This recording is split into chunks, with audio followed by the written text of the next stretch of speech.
অনেক দিন পর তোমাদের মাঝে একটা লং ভিডিও নিয়ে চলে এলাম। তো ভিডিওটা দেখতে থাকো কি কি করলাম।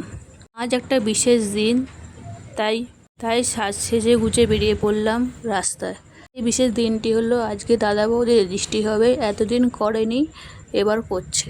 সবাই মিলে রাস্তায় দাঁড়িয়েছিলাম, পাশে বৌদির জামাইবাবু উনিও দাঁড়িয়েছিল পাশে।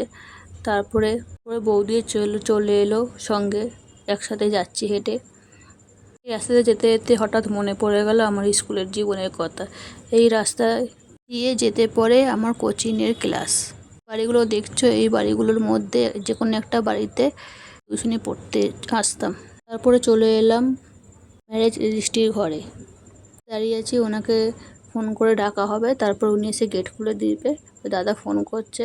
এটা একটা বাড়ির মধ্যে ম্যারেজ রেজিস্ট্রি খুলেছে, আগে ছিল না, এখন দেখছি নতুন খুলেছে। তারপরে একে একে সবাই মিলে সই করতে লাগলাম। প্রথমে করেছিল জামাইবাবু, তারপরে আমাকে ডাকলো নাম ধরে, তারপরে আমি সই করলাম। প্রথম কারোর বিয়ের জীবনে সাক্ষী হতে চললাম। বোন ছিল, তাকে বললাম একটু ভিডিও করে দিতে, এই মুহূর্তে কোনোদিন তো ফিরে আসবে না, তাই ওকে বললাম করে দেওয়ার জন্য। তারপরে একে একে আমার বোন করলো। 3জন তো সাক্ষী লাগে, তাই বেশি কেউ লোক যায়নি, আমরা 3জনেই গেছিলাম, যারা যারা সই করবে বলে। সিস্টেমের থেকে এখনকার সিস্টেম একটু পাল্টে গেছে। আগে আমরা ফর্ম ফিল আপ করে রেজিস্ট্রি করেছি, এখন অনেক কিছু পাল্টে গেছে। তারপরে বৌদি সই করে নিল। প্রথমে দাদা করেছিল, সেটার ভিডিও করা নেওয়া হয়নি। তারপরে বৌদি যখন সই করছো তখন একটুখানি ভাবলাম ভিডিও ক্লিপটা নিয়ে নিই।